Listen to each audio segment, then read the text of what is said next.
లీలా ఇందిరలు air బాక్స్లో office రూంలో ప్రవేశించారు. ఎక్కడికో ప్రయాణ సన్నాహమైనారు చెల్లి? అడిగాడు గోపాలం. నీళ్లు నములుతూ నించుంది ఇందిర. పిచ్చి ముద్దైన మీ చెల్లెలు చెప్పలేదులేండి. ఆ బాలభీష్ముని ఆరోగ్యం బావుండలేదని కల వచ్చిందట.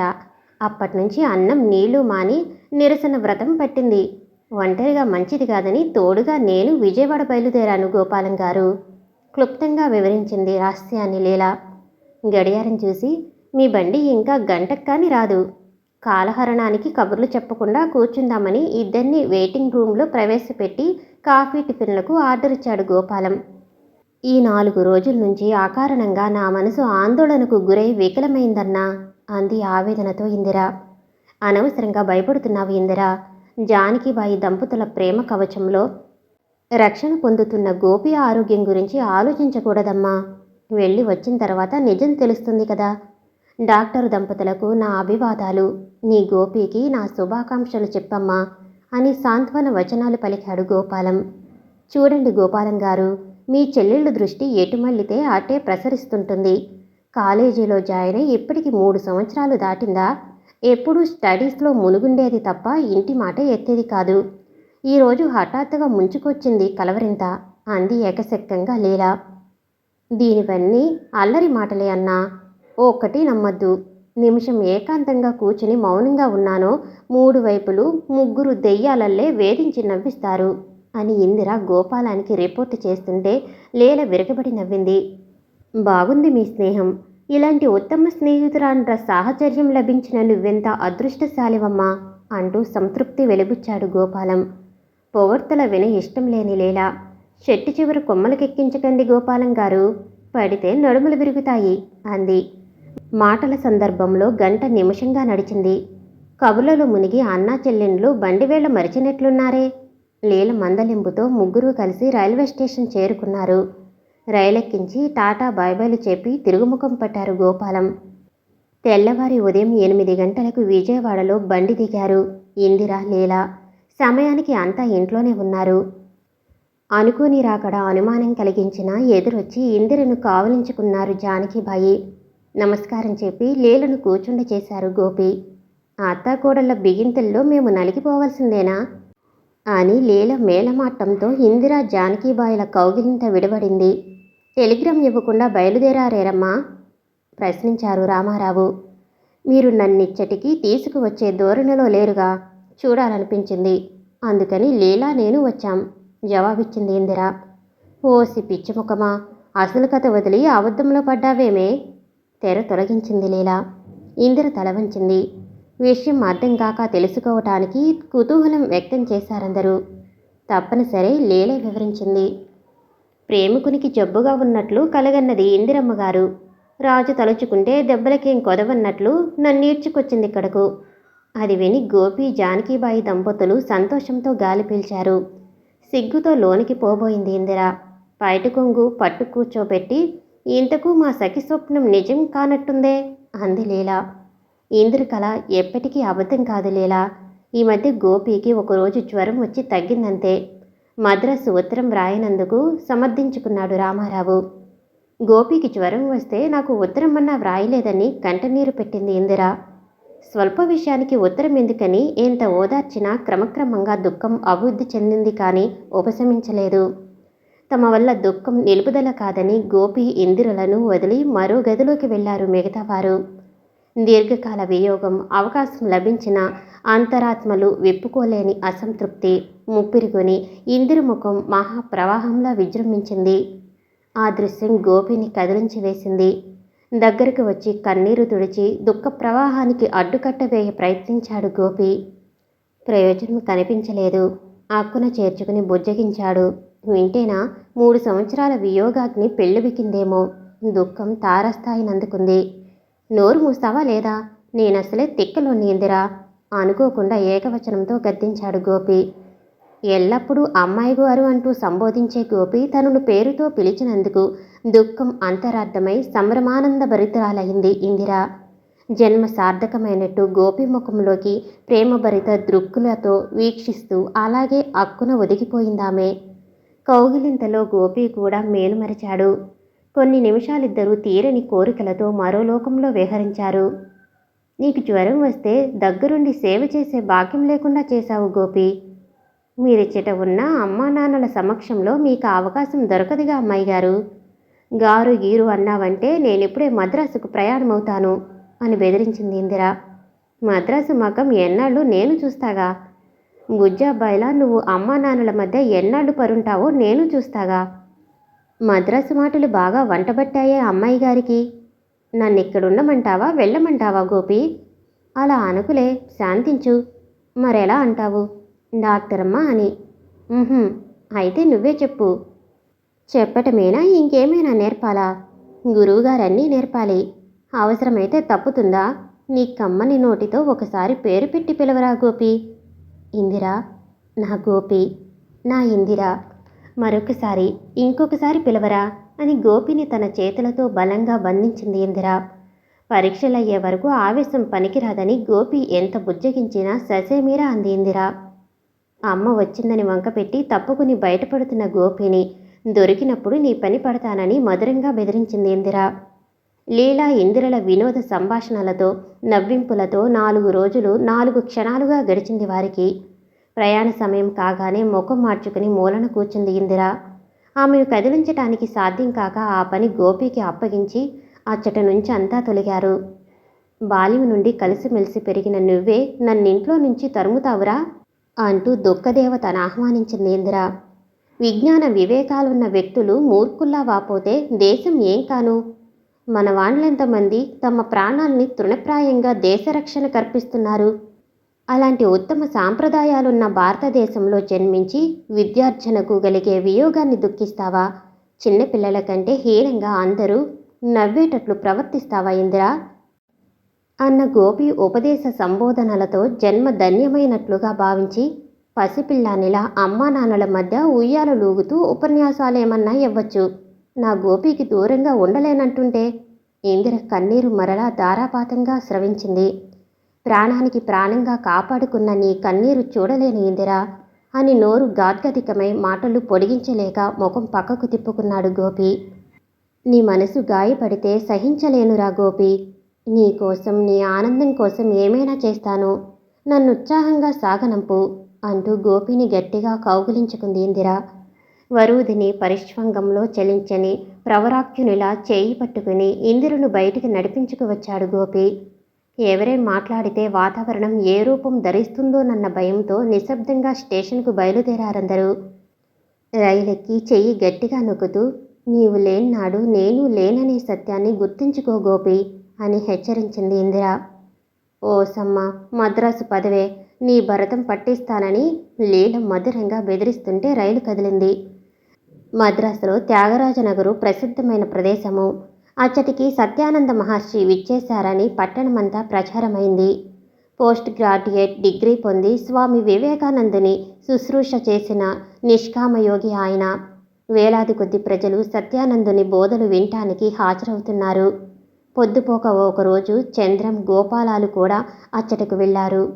ఆ రోజు ఉపన్యాసం పూర్తిగా బ్రహ్మచర్యంపై నడిచింది. బ్రహ్మచర్య, గృహస్థ జీవితాల్లో గల వ్యత్యాసం, కష్టసుఖాలు కళ్లకు కట్టినట్లు అర్థమయ్యే భాషలో వివరించారాయన. దారాపుత్రాది వ్యామోహంచే జరిగే అన్యాయాల్ని గురించి ఉపన్యసిస్తుంటే ప్రజల్లో తాత్కాలిక వైరాగ్యం కలిగింది. గోపాలానికి ఈ వేదాంతం రుచించకపోయినా చంద్రానికి బాగా వంటపెట్టి హుషారుగా కనిపించాడు. ప్రతిదినం మహర్షి సభలకు హాజరవుతూ ఆయన రచించిన వేదాంత గ్రంథ పఠనాల్లో మునిగాడు చంద్రం. ఎల్లప్పుడూ ఆ ధ్యానంలో నిమగ్నమైన అతని హృదయంలో ప్రతిష్ఠించి ఉన్న ఇందిర అదృశ్యమైంది. ఆఖరకు గడ్డం మీసాలు పెంచి యోగిలా తయారయ్యాడు. ఇంకా కొన్నాళ్ళు జరిగితే సన్యాసుల్లో కలుస్తాడని ఆందోళన కలిగింది గోపాలానికి. రోజు రోజు నీ వేషంలో మార్పు వస్తుందేమిటిరా చంద్రం? ఏం మారిందిరా? నా నోటితో వాగించటం ఎందుకు?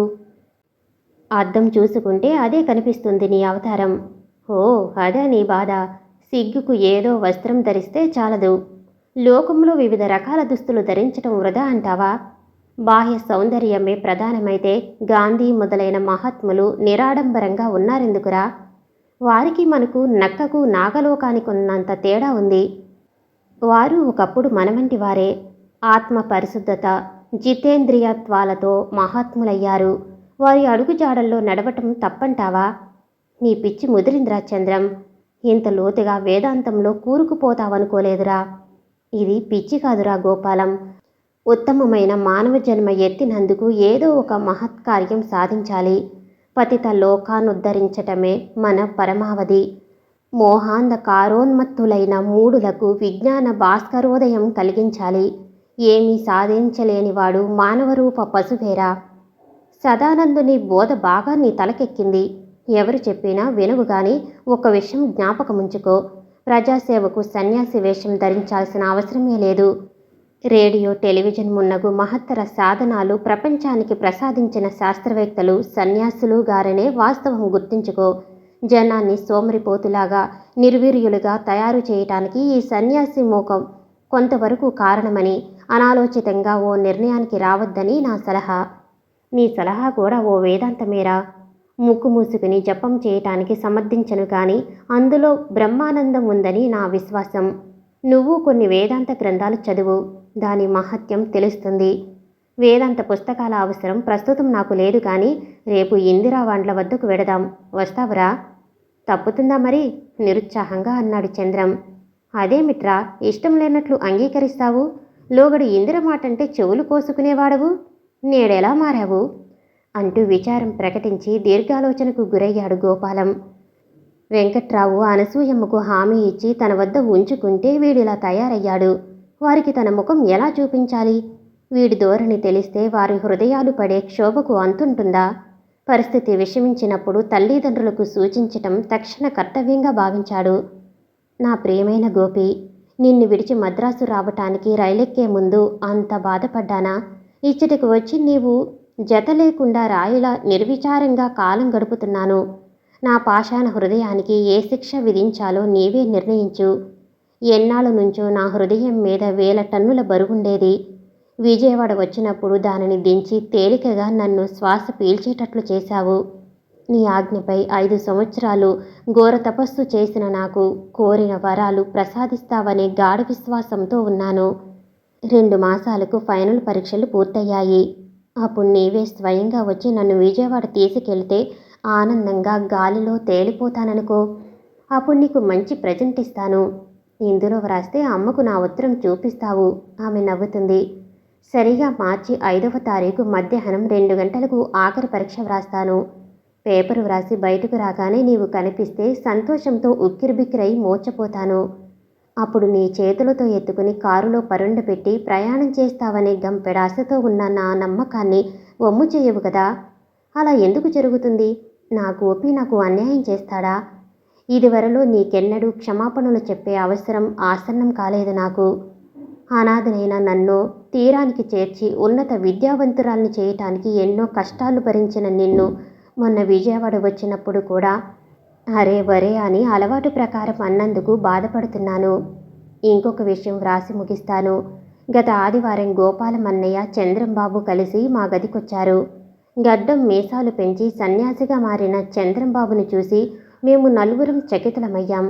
వేదాంత గ్రంథపఠనతో యోగిగా జీవితం గడుపుతున్నారట. అమ్మ బాబుగారుకు నా నమస్కారాలు. నీ ఇందిర. ఉత్తరం చదివిన గోపి తల తిరిగిపోయింది. తానెక్కడ? ఉన్నత డిగ్రీ పొందిన ఇందిర ఎక్కడా? ఎలా పొత్తు కుదురుతుంది? మా ఇద్దరికీ వివాహం జరిగితే లోకులాడిపోసుకోరు. చిన్నతనం నుంచి తాను ఇందిరను పవిత్రంగా ప్రేమించాడు. ఇటీవల ఆమె ప్రేరణ, మానసిక బలహీనతల వల్ల తనలో కూడా ఆకర్షణ కలిగిన మాట వాస్తవం. ఇప్పుడు కాకపోయినా భవిష్యత్తులో చదువురాని ముద్దును కట్టుకున్నానని చలోక్తిగా స్నేహితురాండ్రు పరిహసిస్తే నా ఇందిర ఎంత చిన్నబోతుంది. కాబట్టి వివాహం జరగరాదు. అమ్మా నాన్నలను ఆలోచిస్తే లాభానికి బదులు నష్టమే జరుగుతుంది అనుకుంటూ అగాధమైన ఆలోచనలకు గురయ్యాడు గోపి. రాము, విమల చిన్నతనం నుంచి కలిసి చదువుకున్నారు. ఆ స్నేహం అంతటితోనే నిలవకుండా యుక్త వయసు వచ్చే వరకు సాగింది. క్రమంగా వారిలో ప్రేమాంకురం చిగిర్చి దంపతులు కావాలని నిశ్చయించుకున్నారు. మధ్యలో మోహన్ అనే యువకుడు విమలను ప్రేమించి ప్రేమలేఖ వ్రాశాడు. విమల నిరాకరించింది. పెద్దల ప్రయత్నాలు వృధా అయ్యేసరికి కాలేజీకి స్వస్తి చెప్పి పిచ్చివాడయ్యాడు మోహన్. పుత్రుని లక్షణాలు చూసి అతని తల్లిదండ్రులు మంచం పట్టారు. ఆ విషాదగాథ రాముకు తెలిసింది. పరిష్కారం ఆలోచించి మోహన్ను వివాహమాడమని విమలను ప్రోత్సహించాడు. ఆమె ససేమీరా అనడంతో నా ఆత్మ శాంతించాలంటే మీరిద్దరూ దంపతులు కావాలని విమల మోహన్లకు ఉత్తరం వ్రాసి ఆత్మహత్య చేసుకున్నాడు రాము. గత్యంతరం లేక రాము అతని ప్రకారం విమల మోహనులకు జీవిత భాగస్వామయ్యింది. ఆంధ్రప్రభలో ప్రకటించిన పై కథానికను స్నేహితురాండ్రు నలుగురు చదివి, అదేం కదే, విమల అంతరాత్మకు విరుద్ధంగా వివాహం జరిపించాడు కథకుడు. ప్రాణప్రదంగా ప్రేమించిన విమలకు చస్తూ రాము అన్యాయం చేశాడే, ఈ మగవాండ్లను నమ్మకూడదే. లీలా, శకుంతల, సరోజలు తలో విధంగా వ్యాఖ్యానించారు. మేము వట్టి వాగుడు కాలమైనట్టు నువ్వు నోరు మూసు కూర్చుంటే వదిలిపెడతామనుకున్నావే అని బలవంతం చేసింది లీలా. మీ అందరికంటే నాకేం తెలిసే, వేధించుకు తింటారు అంది విసుగుతో ఇందిర. మన దగ్గర నీ వ్రతం పనికిరాదే, మాతో శృతి కలపందే వదలమంది సరోజ. పిచ్చి మోహన్కు పట్టలేదే మొద్దుల్లారా, రామే అసలు పిచ్చివాడు. లేకపోతే ప్రాణప్రదంగా ప్రేమించిన విమలను వదిలి తానొక్కడే ఆత్మార్పణ చేసుకుంటాడే, ఇది అన్యాయంగా తోచటం లేదే మీకు? నిరుత్సాహంగా విమర్శించింది ఇందిర. నీ మాత్రం ఊహించలేకపోయాం సుమా మేము. ఇతర మార్గం లేనప్పుడు విమల రాములు కలిసి దేహత్యాగం చేసుకుంటే కథ విషాదాంతమైన సహేతుకంగా ఉండేదని సకురాండ్రు ముగ్గురు ఇందిర విమర్శనా జ్ఞానాన్ని అభినందించారు. కథ చదివిన తర్వాత ముఖం కళావిహీనమైంది ఇందిరకు. మిగతా వారిది గమనించి నవ్వించాలని ప్రయత్నించారు. ఫలితం కనిపించక, ఇది మన మాట వినే రకం కాదే, అర్జెంటుగా రమ్మని గోపికి ఓ టెలిగ్రామ్ ఇస్తే సరి, దీని రోగం కుదురుతుందని తిరుగులేని అస్త్రం ప్రయోగించింది లీలా. గోపి శబ్దంతో విచారం పటాపంచలై, గోపితో విజయవాడంతా కలిసి వస్తుందే, మీ కాళ్లకు మొక్కుతాను, ఆ పని చేయవద్దే దయనీయంగా అంది ఇందిర. రైట్, అలా దారికిరా, పరీక్షలు దగ్గరవుతుంటే మూతు ముడుచు కూర్చుంటారే, ఇది నీ గోపికి తెలిస్తే ఆ అమృత హృదయం ఎంత వ్యధ చెందుతుందో ఆలోచించావు? నీవో డాక్టర్వు కావాలని కలలు కని అది యథార్థ రూపం దాల్చనున్న తరుణంలో నీ నిరుత్సాహం ఆ అమృతమూర్తికి ఎంత ఆఘాతం కలిగిస్తుందో ఊహించు. పిచ్చి పిచ్చి వేషాలు మాని ఈ 2 మాసాలు కష్టించి నీ తపస్సు పూర్తి చేసేసుకుంటే కోరిన వరాలు నీ దేవుని వల్ల పొందుతావు. నిజంగా గోపి దేవుని లాంటి వాడేనే, అతని సాహచర్యం లభించటానికి పూర్వజన్మలో ఎంత పుణ్యం చేసుకున్నావో నువ్వు. లేచి ముస్తాబుగా ప్రాక్టికల్స్కు హాజరవుదాం అని శకుంతల ఇచ్చిన ఉపన్యాసంతో ఇందిర హృదయంపై ఆవరించిన విచారాంధకార మేఘాలు విడిపోయాయి. టపాలో 4 ఉత్తరాలు వచ్చాయి. నా ఇందిరకు శుభాకాంక్షలతో గోపి వ్రాయుక్షేమాలు. నువ్వు మద్రాసు చేరుకున్న తర్వాత నీ వియోగం వల్ల కొంతకాలం నిశ్చింతగా ఉండలేకపోయాను. కానీ త్వరలో డాక్టర్ అవుతావనే సంతోషంలో ఆ చింతను మరిచాను. నీ ప్రతి ఉత్తరాన్ని అమ్మకు చూపించేవాణ్ణి. ఈసారి చూపించలేదు. కారణం నువ్వు ఊహించగలవుగా. అందుకు ఓ రోజున అమ్మను క్షమాపణ కోరాలి. రాజులకు, చక్రవర్తులకు దుర్లభమైన మాతృప్రేమలో విహరిస్తున్న నేను చాలా అదృష్టవంతుణ్ణి. నువ్వు ఈర్ష్యపడుకుంటే తల్లి ప్రేమకు మించింది ప్రపంచంలో ఏదీ లేదంటాను. కాదనగలవా? చదువును శిక్షగా భావిస్తున్నట్లు వ్రాసావు. అది యుక్తం కాదు. సరికదా, మీదు మిక్కిలి ఉన్నత విద్యావేత్తలను అవమానించినట్లవుతుంది. కాబట్టి నీ ఉద్దేశాన్ని పునరాలోచిస్తావని ఆశిస్తున్నాను. నేనే మద్రాసు వచ్చి నిన్ను తీసుకురావాలని వ్రాసావు. ఇది వ్రాయాల్సిన అవసరం లేదు. నేను వేసిన మొక్కఫల పుష్పాలతో మహావృక్షమైనప్పుడు అవి అనుభవించే అవకాశం అన్యులకర్పించే అవివేకిని కాను నేను. కానీ ప్రతి చిన్న పని నెరవేరాలని మొండిపట్టు పట్టడం, అది సాధ్యం కాకపోతే వెదపడే మనస్తత్వం నువ్వు మార్చుకోవాలి. ఏవైనా అవాంతరాలు సంభవించినప్పుడు చిన్న చిన్న మార్పులు జరగవచ్చు. అందుకు ఖేదపట్టం విఘ్నత కాదనే సత్యాన్ని మరువవద్దని నీ గోపిగా హెచ్చరిస్తున్నాను. నీ ఉత్తరమంతా కొత్త పోకడలతో నడిచింది. ఎన్నడూ ఆశించని క్షమాపణలు నీ నుంచి వచ్చాయి. అరే ఒరే అని పిలిచినందుకు గాక క్షమాపణలు కోరినందుకు సంతాపం కలిగింది. నాకు పూర్వంలా పిలిస్తేనే మధురానుభవాన్ని పొంది మైమరుస్తాను. అప్పుడు అపార్థం చేసుకుని అన్యాయంగా చంద్రం మీద చేయి జారినందుకు విచారిస్తున్నాను. అందుకు నా క్షమాపణలు ఆయనకు అందచెయ్యి. ఇతరుల మనస్సును చదవటంలో త్వరపడి ఒక నిర్ణయానికి రాకూడదనే గుణపాఠాన్ని ఎల్లరూ నేర్చుకోవటం ఉత్తమమని నా అభిప్రాయం. అనతి కాలంలోనే కలుసుకోబోతున్నామనే ఆనందంతో ఉత్తరాన్ని పొడిగించటం లేదు. ఇట్లు నీ గోపి. అనసూయమ్మ మరణశయ్యలో ఉన్నట్లు టెలిగ్రామ్ రాగానే ఇద్దరం కలిసి బందరు వెళ్దామన్నాడు రామారావు.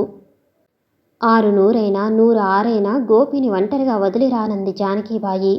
వెంటనే రామారావు ఒక్కడే బందరు చేరుకున్నాడు. అనసూయమ్మ కోలుకోవటం కష్టమనే అభిప్రాయంలో ఉన్నారు డాక్టర్లు. దైన్యంగా చంద్రం, వెంకట్రావు చెరోవైపు కూర్చుని ఉపచారాలు చేస్తున్నారు. దయనీయమైన ఆ దృశ్యాన్ని చూచి రామారావు నీరయ్యాడు. స్థలం మార్చితే ఆరోగ్యం కుదుటపడవచ్చని పెద్ద డాక్టర్లు సలహా ఇచ్చిన మీద అనసూయమ్మను కుటుంబ సహితంగా విజయవాడ చేర్చాడు రామారావు. ఎట్టి పరిస్థితుల్లోనూ కుటుంబ నీడ మన ఇంటిపై పట్టానికి అంగీకరించనన్నది జానకీబాయి. వారి మూలంగా సున్నిత మనస్కుడైన గోపికి హాని కలుగుతుందనే సంశయంతో అనసూయమ్మను అమెరికన్ హాస్పిటల్లో జాయిన్ చేశాడు రామారావు. అప్పుడప్పుడు జానకీబాయి, రామారావులు హాస్పిటల్కి వెళ్ళి అనసూయమ్మను పరామర్శించి ధైర్యం చెప్పి వచ్చేవారు. గోపి కూడా ఒకసారి వెళ్ళి పలకరించాడు. చంద్రం వేషం, తల్లి మంచం పట్టం అతని హృదయంలో ముళ్ళుగుచ్చుకున్నట్లయింది. పుత్రుని కోసం మాతృమూర్తి ఆత్మార్పణ చేయటం అపూర్వంగా తలచాడు. ఎలాగైనా వారిని ఆపద నుంచి గట్టెక్కించటం తన కనీస మానవ ధర్మంగా భావించాడు గోపి. గోపిని ఏకాంతంలోకి తీసుకువెళ్ళి చంద్రం వైరాగ్యం గురించి వివరించి స్త్రీల దుఃఖిస్తుంటే చూడలేక, బాబు, పెద్దలు మీరే ధైర్యం చెడితే ఆపదల్లో మేమెలా నిలవగలం? అమ్మగారి శరీర పరిస్థితి చూస్తుంటే నాకు భయంగా ఉంది. ఈ సందర్భంలో నేను చేయగలిగిందేమైనా ఉంటే ఆజ్ఞాపించండి. ఆచరించడానికి సిద్ధంగా ఉన్నాను నిర్మల హృదయంతో అన్నాడు గోపి. ఆ మాటలు నిరుత్తుణ్ణి చేశాయి వెంకట్రావుని. మళ్ళీ గోపియే, నా వల్ల ఒక జీవికి మేలు కలిగితే ప్రాణాలనైనా అర్పించటానికి వెనుకాడను అన్నాడు దృఢ నిశ్చయంతో. అంత మాటనుకు గోపి. విధి సంకల్పం అనుల్లంఘనీయం. దాన్ని తప్పించటం ఎవరి వశమూ కాదు. చిన్నవాడివైనా మహాత్ముల మాట చెప్పావు. పూర్వజన్మలో చేసిన పాపాన్ని ఈ రూపంగా మేము అనుభవిస్తున్నాం. మా కష్టాల్లో పరోపకారం మూర్తీభవించినా నిన్నిరికించలేను బాబు అన్నాడు ఉద్దేశం మార్చుకుని వెంకట్రావు. ఎందుకు సందేహిస్తున్నారు నన్ను? మీ చంద్రంగా భావించి మిమ్మల్ని వేధిస్తున్న సమస్యను వెలువరించి హృదయ భారమైనా తీర్చుకోండి అని ఓరడించాడు గోపి. నిజమే నాయనా, ఈ భారాన్ని మోయలేక నీకు తెలియజేసి తేలిక పడదామని వచ్చాను. నీ ముఖం చూస్తే నా కంఠం పూడుకుపోయింది. మాటలు రావటం లేదు. నా వల్ల మేలే జరుగుతుంది. మా అమ్మాయి గారి సాక్షిగా మాట ఇస్తున్నాను అని గోపి అన్న మీద, ఇందిరకు నీకు వివాహం జరుగుతుందని లోకులు అనుకోవటం నిజమేనంటావా గోపి అడిగాడు సంకోచంతో వెంకట్రావు. ఎంతో గడ్డు సమస్య అనుకున్నాను బాబుగారు. ఇంతదానికి సంశయించారెందుకు? అందులోనే మా భవిష్యత్తు ఇమిడి ఉంది గోపి. మీరు విన్నది పూర్తిగా అబద్ధం.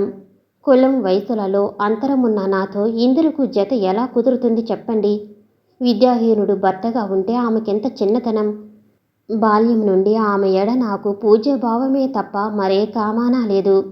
దురాశతో ఈ నిర్ణయానికి నేనెలా సమ్మతిస్తాననుకుంటున్నారు?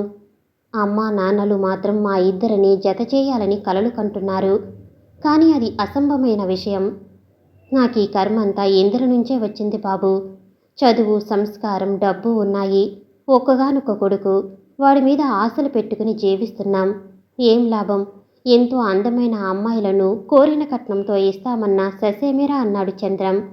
ఇందిరపై మమకారంతో చివరకు విరాగి అయి సన్యాసి వేషం ధరించాడు. ఈ మనోవ్యతతోనే తల్లి మంచం పెట్టి వ్యాధిగ్రస్తురాలైంది.